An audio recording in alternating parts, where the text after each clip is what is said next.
colleagues, to start the second day of our workshop Baik today, rekan-rekan sekalian, untuk memulai kegiatan workshop kita di hari kedua ini, saya ingin mengundang Ibu Cindy Yahya,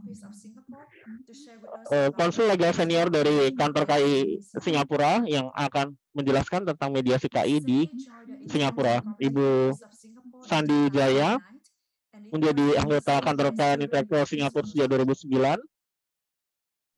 Principal Assistant Registrar and Senior Legal sebagai hearing officer dan Principal Assistant Registrar dan konsul legal senior. Sebelum bergabung dalam bagian hearing dan litigasi, beliau bekerja di Departemen Luar Negeri di Australia Barat terkait dengan hal-hal legislasi. Beliau juga bekerja dengan kantor KI Singapura terkait di Departemen Register Trademark, dan beliau menangani registrasi merek dan implementasi protokol Madrid. Beliau adalah pembicara di berbagai kegiatan nasional dan internasional, termasuk pelatihan-pelatihan dan seminar-seminar. Ibu Sandi Wijaya menjalani pendidikan hukum di National University of Singapore dan memperoleh gelar master di Western University Australia.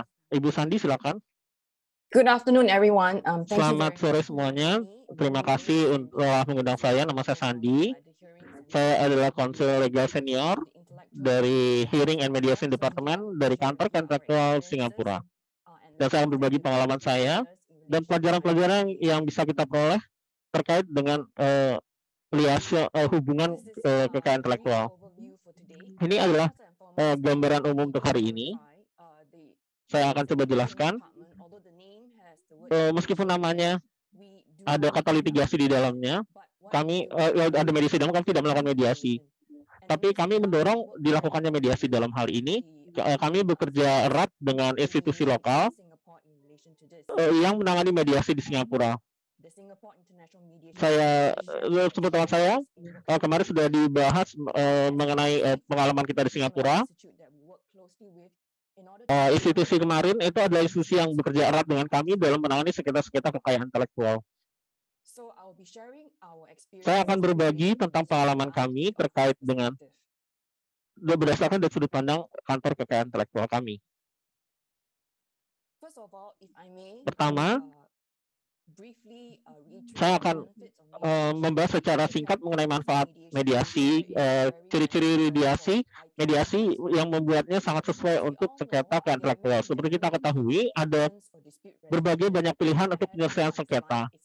Dan Anda bisa lihat di sini adalah spektrum penyelesaian sengketa. Untuk mediasi, seperti Anda lihat di sini, ada berada di sisi biru di sebelah negosiasi. Alasannya adalah kenapa ini ada di sebelah negosiasi? Karena sifatnya sangat informal. And the next reason why it is next to negotiation is because alasan lainnya karena ini dekat negosiasi, karena pihak ketiga hanya bisa memfasilitasi dan tidak menentukan solusi yang tercipta saat proses ini berlangsung. Jadi pihak ketiga, jadi masing-masing pihak memegang kuasa penuh terhadap jalannya negosiasi. Dan juga kerahasiaan. Artinya jika para pihak ingin meminta yang mereka sampaikan untuk dirahasiakan, maka mediasi adalah caranya. Dan ketiga, yang merupakan faktor penting yaitu hemat biaya dan hemat waktu. Ini karena sifat teritorial dari sengketa kekayaan intelektual. Saya punya kasus konkret, kasus keberhasilan yang konkret yang nanti akan saya bagi dengan Anda, yang akan menunjukkan bagaimana manfaat dari mediasi ini untuk menghemat biaya dan waktu. Dan yang terakhir, mediasi memungkinkan para pihak untuk tetap menjalin hubungan bisnis. Ini sangat penting khususnya dalam situasi yang sulit di era COVID ini. This is the quote, if I may. Ini adalah kutipan yang diberikan oleh Chief Justice Sundaris Menon pada tahun 2016. Ini sangat tepat sekali ya. Jadi saya akan membaca kutipannya, yaitu suatu sistem ideal dari keadilan adalah yang di mana keadilan tersebut disesuaikan untuk masing-masing kasus dengan mempertimbangkan pokok perkara, para pihak, dan hasil yang diinginkan. Dalam hal ini, maka sudah waktunya untuk menggeser paradigma kita untuk memahami ADR sebagai acuan untuk penyelesaian sengketa yang sesuai. Jadi itu ada kutipan dari Hakim Agung kami, Sundaris Menon, pada tahun 2016. Jadi apa yang ingin kami tekankan di sini yaitu mediasi, meskipun ini salah satu pilihan penyelesaian sengketa alternatif, tidak boleh dinilai sebagai sesuatu yang lebih rendah daripada penyelesaian sengketa konvensional, yaitu litigasi. Di sisi lain, kita tidak menganjurkan mediasi lebih unggul dibandingkan litigasi. Tapi yang di sini adalah kita harus menemukan cara yang paling sesuai untuk menyelesaikan sengketa, terutama dalam perkara kekayaan intelektual. Dan pada akhirnya semua pilihan tersebut hanya merupakan tool atau sarana, dan kita bisa memilih mana cara yang terbaik untuk menyelesaikan sengketa kita untuk kepentingan para pihak yang bersengketa, yaitu klien kita. Dan berdasarkan pengalaman kami memiliki contoh-contoh bahwa mediasi sangat bermanfaat dan sangat menguntungkan untuk menyelesaikan sengketa kekayaan intelektual. Untuk kasus saya itu kasus-kasus dalam bidang merek. Jadi saya akan berbagi dengan Anda apa yang ditawarkan oleh di kantor kekayaan intelektual Singapura terkait mediasi. Ini adalah proses yang ada di IPOS, yaitu pelaksanaan pra-pendaftaran dan kemudian oposisi merek. Dan Anda lihat di sini, di sini bisa ditawarkan mediasi pada dua tahap. Pertama, di kanan sisi kiri, yaitu pada case management, yaitu jadi kasus ditangani sebelum pendaftaran. Jadi ini dilakukan setelah pendaftaran ditutup. Kenapa ini dilakukan pada tahap awal ini? Karena saat ini setelah pendaftaran ditutup, para pihak belum mengeluarkan biaya-biaya untuk membuat draft bukti. Jadi ini bisa dilakukan segera langsung ini untuk menghemat biaya. Dan di sisi lain, kita mengetahui bahwa lebih mudah untuk para pihak bisa mempertimbangkan melakukan mediasi atau tidak. Dan ini bisa dilakukan jika masing-masing pihak sudah memiliki bukti-bukti, dan kita bisa memberikan kesempatan untuk melakukan mediasi pada tahap ini, yaitu pada pre-hearing review, yaitu tahap 9. Ini ada tahap sebelum dengan pendapat langsung. Jadi registrar atau pencatat akan mencatat para pihak yang akan maju untuk hearing. Jadi para pihak bisa tetap melakukan mediasi di tahap yang sudah agak terakhir ini sebelum masuk ke dalam hearing, untuk memperjelas bahwa kami mendukung mediasi. Bahkan jika kasus sudah ditentukan waktu hearingnya, waktu dengar pendapatnya, untuk para pihak masih bisa mengajukan kepada kami untuk melakukan mediasi sepanjang kasus tersebut belum dilakukan dengan pendapat. Jadi peluang mediasi masih ada. Untuk itu Anda bisa melihat kita membagi mediasi dalam tahapan proses IPOS yang berbeda. Sekarang saya akan berbagi tentang apa yang kami lakukan untuk mendorong proses mediasi, yaitu pendanaan. Selama beberapa tahun kami mendorong skema penyelesaian sengketa dengan mediasi. Seperti Anda lihat, kami memberikan pendanaan $10.000 Singapura kepada masing-masing pihak jika ini hanya kedua belah pihak membahas mengenai KI Singapura, dan bisa mencapai $12.000 Singapura, artinya yang dibagi rata untuk masing-masing pihak untuk kasus KI internasional. Jadi kami sangat yakin bahwa proses mediasi ini sangat efektif. Jadi kami ingin agar para pihak ini dengan sukarela mengajukan diri untuk melakukan mediasi, dan para pihak mengetahui betapa bermanfaatnya untuk melakukan mediasi dan mendorong mindset mereka. Sekarang kita memiliki beberapa kasus yang berhasil di Singapura. Saya akan menunjukkan kasus pengalaman saya yang berhasil yang pertama kali pada tahun 2019. Kedua belah pihak adalah pihak asing mereka bersengketa, mereka terbang ke Singapura untuk mediasi, satu pihak dari Amerika Serikat dan satu pihak dari Thailand. Dan mereka menyelesaikan sengketa sebelum di depan IPOS dan juga mencapai resolusi global yang mencakup 6 jurisdiksi, yaitu Amerika Serikat, dan kemudian Singapura, Thailand, Vietnam, Malaysia, dan Indonesia. Dan ini dicapai hanya dalam total kurang lebih 20 jam.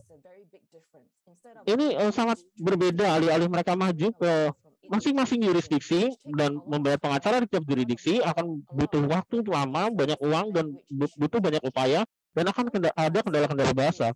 Biaya keseluruhannya adalah 11.349,98 sen yang dibagi di antara kedua pihak. Dan dalam kasus ini, karena para pihak ini mengajukan pendanaan untuk skema ini, dan seluruh pendanaan itu disubsidi,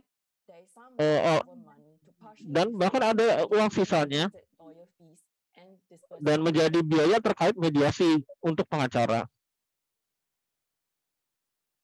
And we have very positive feedback from both. Ada feedback yang sangat baik dari masing-masing pihak, yaitu ini kami peroleh dari kolom feedback. Pihak Thailand merasa sangat lega bahwa mediasi di Singapura bisa memperoleh hasil yang win-win untuk semua pihak. Sementara pihak Amerika Serikat mengatakan keberhasilan mediasi ini sangat signifikan bagi mereka. Selain menyelesaikan sengketa yang ada, mereka juga memastikan perlindungan terhadap brand image dari perusahaan dan pengembangan bisnis mereka di Asia Tenggara.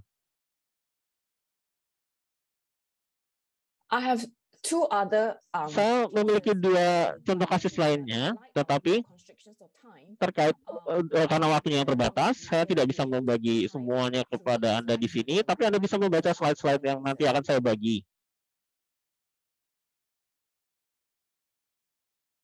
I will just mention this. We have Saya hanya akan menyampaikan ini. Kami mereka beberapa kasus mediasi yang berhasil di website kami. Ini adalah beberapa kasus yang berhasil dalam berdasarkan skema Enhanced Mediation Successful Scheme. Jadi Anda bisa melihat di sini yang disediakan di tautan di bawah ini di slide. Sekarang saya akan berbagi tentang tantangan dan praktik terbaik yang kami pelajari selama beberapa tahun kami mendorong dilakukannya mediasi. Yang penting adalah perlunya perubahan pola pikir. Perlunya menekankan kepada para pihak bahwa mediasi bukan merupakan cara menyelesaikan sengketa yang lebih rendah dibandingkan litigasi.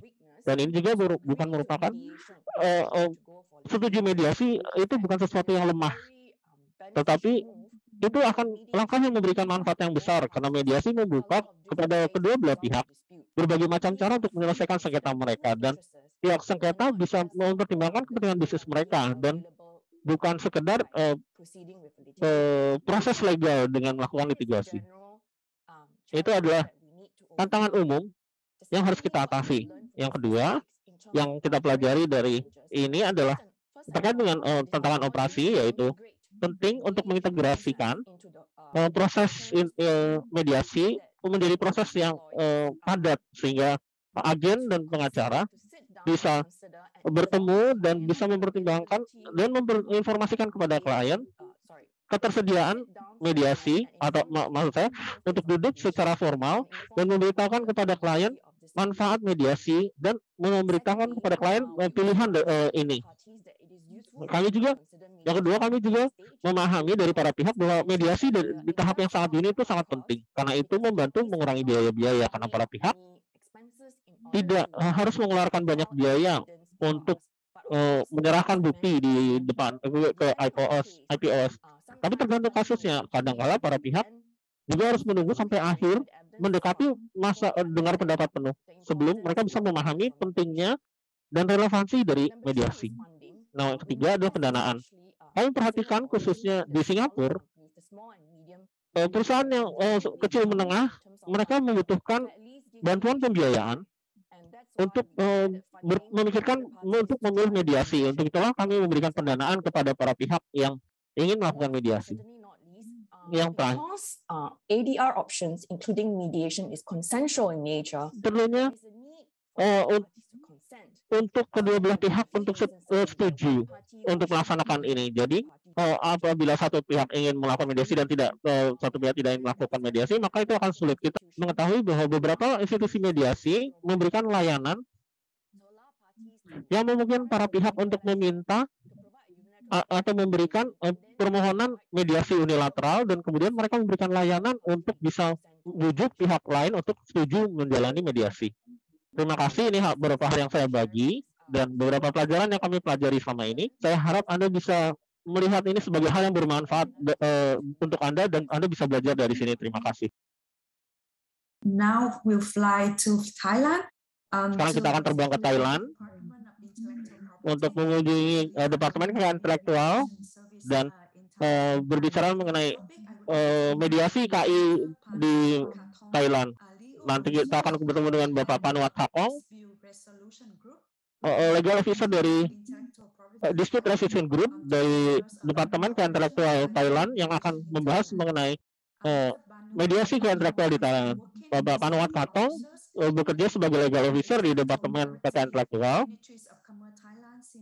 Kementerian Perdagangan Thailand sejak tahun 2003. Baru-baru ini beliau menjabat sebagai kepala kelompok penyelesaian sengketa dan menjadi sekretaris resolusi penyelesaian sengketa alternatif ke intelektual. Beliau juga sekretaris untuk Dewan Banding Merek dan Legal Officer di Legal Development Group dan Legal Officer di kelompok litigasi kekayaan intelektual. Bapak Panuat, terima kasih untuk bergabung dengan kami. Langsung saja, saya akan mulai terkait dengan mediasi, proses mediasi kekayaan intelektual di Thailand. Sifatnya sangat fleksibel. Saya ingin, kami selalu menawarkan solusi ini pada tahapan yang sejak awal kepada para pihak. Jadi pada dasarnya ini sangat penting the IPR is part of the business karena kekayaan intelektual merupakan bagian dari perdagangan dan dan ini adalah bagian dari bisnis. Oleh karena itu, sejak tahun 2002 kantor kekayaan intelektual mengajukan having the ADR process in place untuk memberikan layanan ADR untuk meningkatkan penyelesaian sengketa yang menggunakan proses ini, dan juga untuk mendukung penyelesaian penurunan penyelesaian kasus di pengadilan dengan mediasi. Of mediation in place, it is the MOC rules enacted mengikuti peraturan mediasi, yaitu keputusan Menteri Perdagangan terkait dengan mediasi kekayaan intelektual nomor BE 2545. Berdasarkan peraturan tersebut, kasus harus bersifat perkara kekayaan intelektual. Dan kasus-kasus itu bisa terkait dengan merek, and for instance, and some unscrupulous persons might desain, use the trademark or bisa saja ada penyalahgunaan merek misalnya, dan satu pihak ingin menyelesaikan sengketa itu. prescriptions related to the appointment of mediators. Yang selanjutnya adalah terkait penunjukan mediator. Untuk kasus-kasus yang ada, mungkin perlu lebih dari satu mediator. Berdasarkan peraturan tersebut, certain principles, for instance, on the confidentiality. Diatur juga tentang prinsip-prinsip kerahasiaan. Sekali lagi, masih ada keterbatasan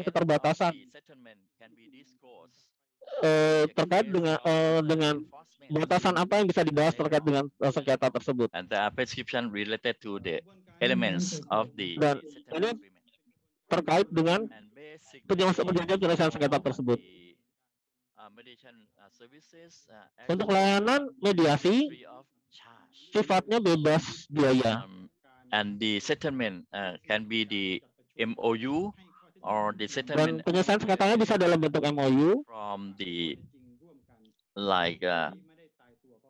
both parties conference.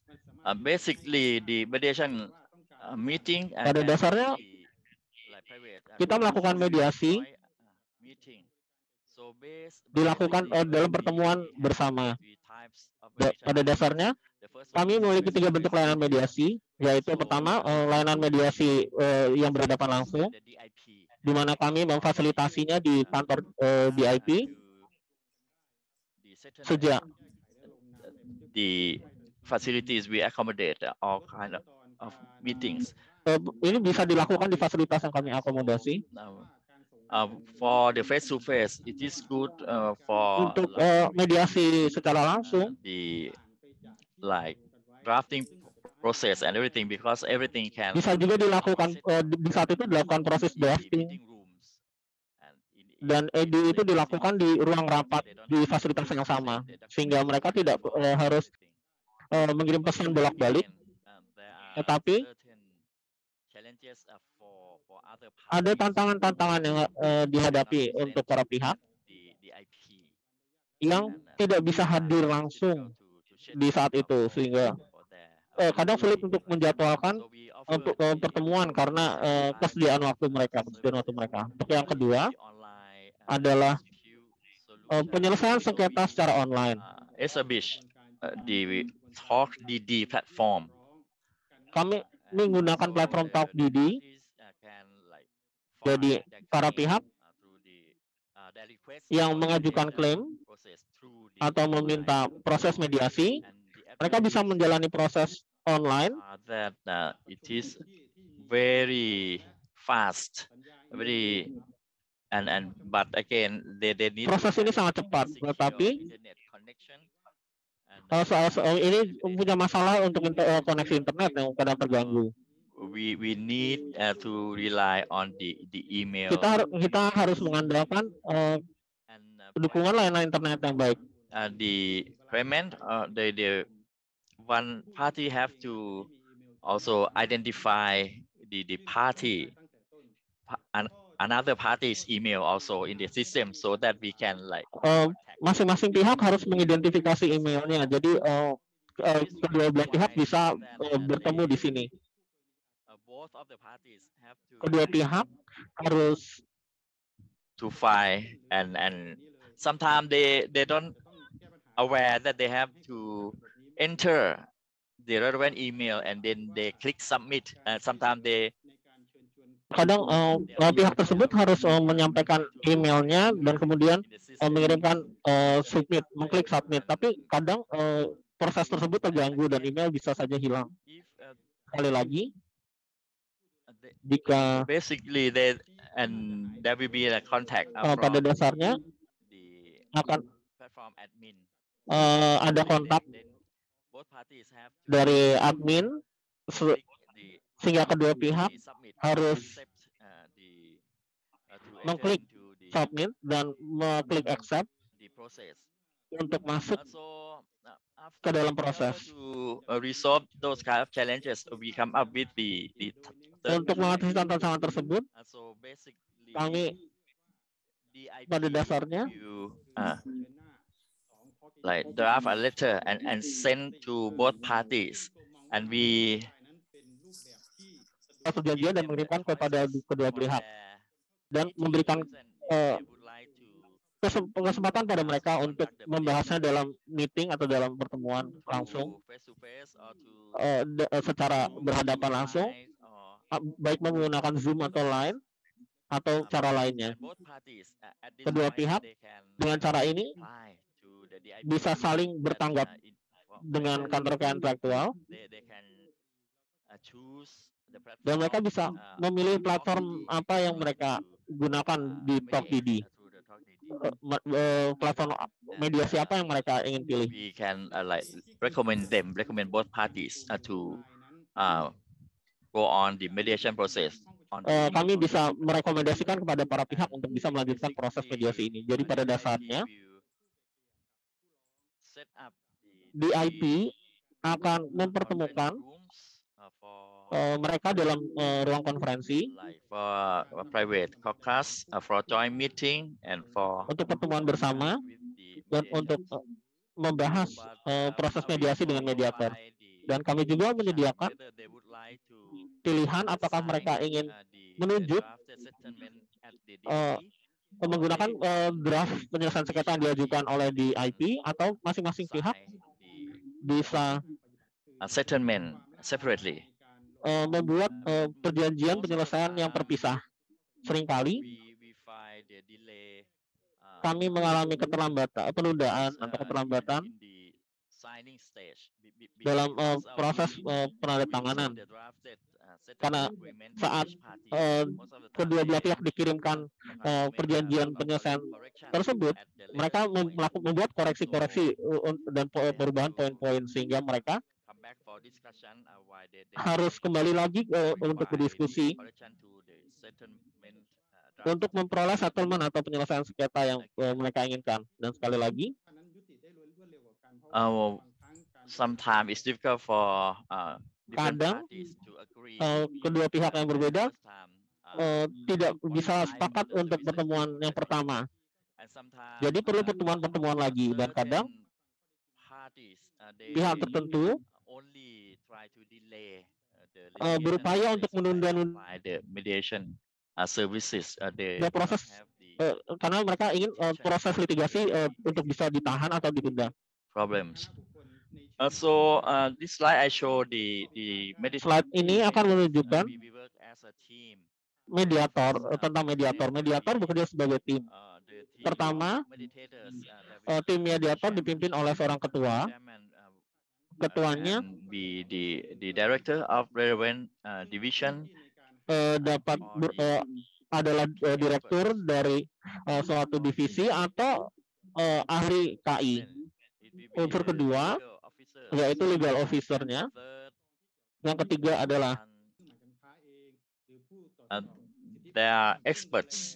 para ahli. Those experts came from Ahli-ahli tersebut berasal dari berbagai divisi kekayaan intelektual. Misalnya ada yang dari merek, ada yang dari paten, dan ahli-ahli KI lainnya in different area. And the third yang berasal dari bidang-bidang berbeda.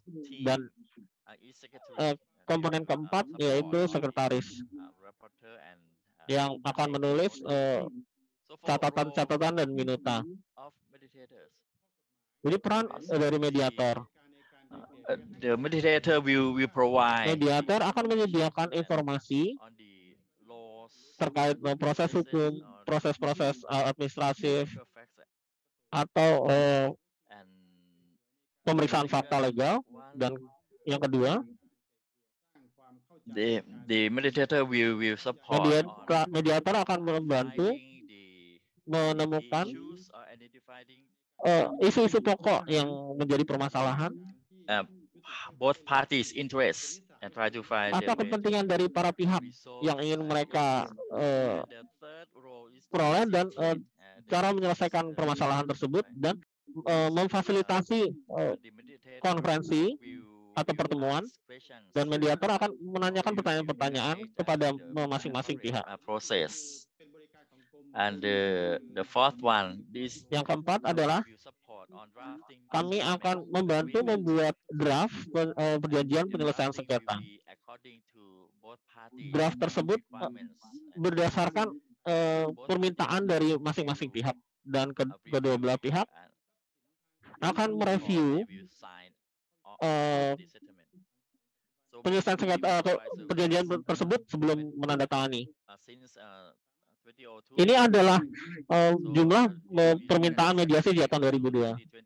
Seperti yang Anda lihat, di sini tunjukkan statistik dari Oktober 2002 sampai September 2021. Kebanyakan kasus terkait dengan merek. For the Talk DD, we just start in January this year. And kami mulai pada bulan Januari tahun ini. Jika Anda melihat diagram ini, angka keberhasilan kami ada 4 kasus di bidang merek. Tapi ada juga tantangan-tantangan yang kami hadapi. dari pihak-pihak yang menggunakan ODR. For the conflicts we have seen in 2021 we have seen Pada more tahun 2021 kita melihat lebih banyak kasus terkait dengan so we have hak seen cipta more cases dan related to kita the melihat question of the trademark. semakin banyak kasus terkait oposisi merek. We have a new processes to expedite. Kami memiliki proses baru, yaitu penyelesaian sengketa di merek dan merek dan hak cipta. Dan Anda lihat batang merah ini, di sini non-settlement atau kegagalan penyelesaian sengketa. The parties file for mediation, but they are not the IP cases. So we have para pihak melakukan mediasi, tapi ini bukan kasus kekayaan intelektual. Because we need also check that karena kita juga harus memeriksa kepentingan kontrak bisnis mereka. Was cost related to the untuk melihat apakah ada hal yang terkait dengan kekayaan intelektual. The ceiling from about 300,000 USD to million USD. Kami memiliki batasan nilai sengketa mulai dari 300.000 USD sampai jutaan USD. Jadi ada dua konsep adopsi ODR. For the case study, the claimant party is a US company. Misalnya untuk sengketa di mana salah satu pihak adalah perusahaan di Amerika Serikat, mereka mengklaim the complaint to another party. Mereka mengajukan keluhan untuk salah satu pihak lain yang ada di Thailand. DIP mengirimkan surat kepada pemilik KI di Amerika Serikat for the legal representative in Thailand. So this kind of case, there is difficulty. Mereka harus punya perwakilan legal di Thailand untuk kasus seperti ini. Untuk yang kedua, the claimant and they are in the like remote area and they cannot show up at the DIP. So salah satu pihak ada di lokasi yang terpencil dan mereka tidak bisa hadir di kantor DIP. Dan cara untuk menyelesaikan kasus kedua, kami menggunakan inisiatif. Kami membuat proyek Smart DIP. And we also come up with the e-certificate data, and we're gonna apply the big data by the input from the. Kami bisa memanfaatkan metode pengiriman menggunakan big data. Dan itu adalah akhir dari presentasi saya. Terima kasih. Terima kasih Bapak Manwat Kapo yang telah berbagi pengalaman penanganan KI di sengketa KI di Thailand. Selanjutnya kita akan masuk ke akhir topik kita pertama kita. Saya akan mengundang Bapak Panwat dan Ibu Sandi untuk sesi tanya jawab. Jika ada pertanyaan untuk kepada para pembicara kita, Anda bisa mengangkat tangan atau Anda bisa menulis pertanyaan Anda di chat box. Yeah, actually it's if I may, is it okay? Mungkin bolehkah saya berusaha menjawab pertanyaan ini? Bahkan salah satu kasus saya, itu kasus saya yang ketiga, tadi tidak sempat saya bahas. Salah satu tanggung jawab keuntungan mediasi adalah Anda bisa memilih mediatornya. Sebelum hearing, kita untuk perkara hearing atau dengar pendapat, Anda tidak bisa memilih officernya. Tapi untuk kasus mediasi di slide saya, ini saya punya pengalaman 3 kasus di mana ada 3 pihak, yaitu Malaysia, Indonesia, dan Singapura. Dan mediator yang dipilih harus mampu berbicara bahasa Indonesia, dan supaya pihak Indonesia bisa menggunakan bahasa Indonesia. Jadi Anda bisa menunjuk seseorang yang bisa mampu berbahasa lebih dari 1 bahasa, sehingga orang ini bisa secara efektif menjawab permasalahan-permasalahan dalam bahasa yang digunakan secara rahasia. Terima kasih atas berbagi pengalamannya. Saya ingin menanyakan Bapak Panuat, apakah Anda juga mengalami kasus seperti ini dalam praktek Anda? ข้อพิพาทเข้ามาสู่กรมทรัพยากรส่วนใหญ่จะ most of the cases the parties are in Thailand. Sebagian besar kasus So para pihak tersebut we haven't seen this ada di Thailand. Dan Yes, thank you very much, Mr. Panuwat. The second kami belum question, pernah mengalami perkara yang seperti demikian. What kind of disputes does IPOS mostly get to mediate? Yes. Sorry, just now I realized. Terima kasih, Bapak Panuat. Untuk pertanyaan kedua dari Sandy, untuk Ibu Sandy, kasus sengketa seperti apa yang banyak ditangani oleh IPOS? Other forms of IP dispute. So far, the success cases has been mainly trademarks. Sebagian besar sengketa yang berhasil ditangani oleh IPOS kebanyakan terkait dengan merek. Jadi saat ini, meskipun mediasi juga terbuka untuk paten atau sengketa kekayaan intelektual lainnya, tapi angka keberhasilannya lebih banyak di bidang merek. Terima kasih, Sandy. Pertanyaan berikutnya yang ditujukan kepada kedua pembicara, Sandy dan Panuat. Apa aspek yang paling menantang dari proses mediasi bagi Anda dan organisasi Anda? Dan bagaimana pendekatan Anda untuk permasalahan ini? Saya persilahkan Ibu Sandy untuk menjawab terlebih dahulu. Ya, saya rasa seperti yang diberikan oleh slide saya sebelumnya, ada banyak salah pendapat tentang mediasi. Orang berpikir bahwa mediasi sifatnya lebih rendah daripada litigasi, tapi seharusnya tidak begitu. Saya rasa fokusnya para pihak harus berupaya menyelesaikan sengketanya sebaik mungkin. Tidak penting caranya, baik arbitrasi, mediasi, litigasi. Anda harus memilih sesuatu yang paling cocok untuk Anda. Dan untuk memperjelas, kita juga memahami ada sengketa-sengketa merek yang tidak bisa dilakukan mediasi. Karena di sebagian besar kasus, mediasi sangat mudah dilakukan dan perubahan mindset itu penting sekali. Terima kasih, Sandy. Kami selanjutnya menyerahkan kepada Bapak Panuat untuk berbagi pengalaman Anda. To enter into the mediation process. But for another party, sebagian besar tantangan yang kami hadapi dalam bidang intelektual pada dasarnya hanya satu pihak yang meminta untuk melakukan proses mediasi. Tetapi pihak lainnya yang terkait dengan sengketa very high tidak ingin terlibat, tidak ingin melakukan mediasi. Tantangan lainnya adalah salah satu pihak dalam sengketa meminta nilai ganti rugi yang sangat besar. And then they got the excuse. Seringkali mereka menyampaikan nilai yang tidak masuk akal. Jadi pada dasarnya, they get back.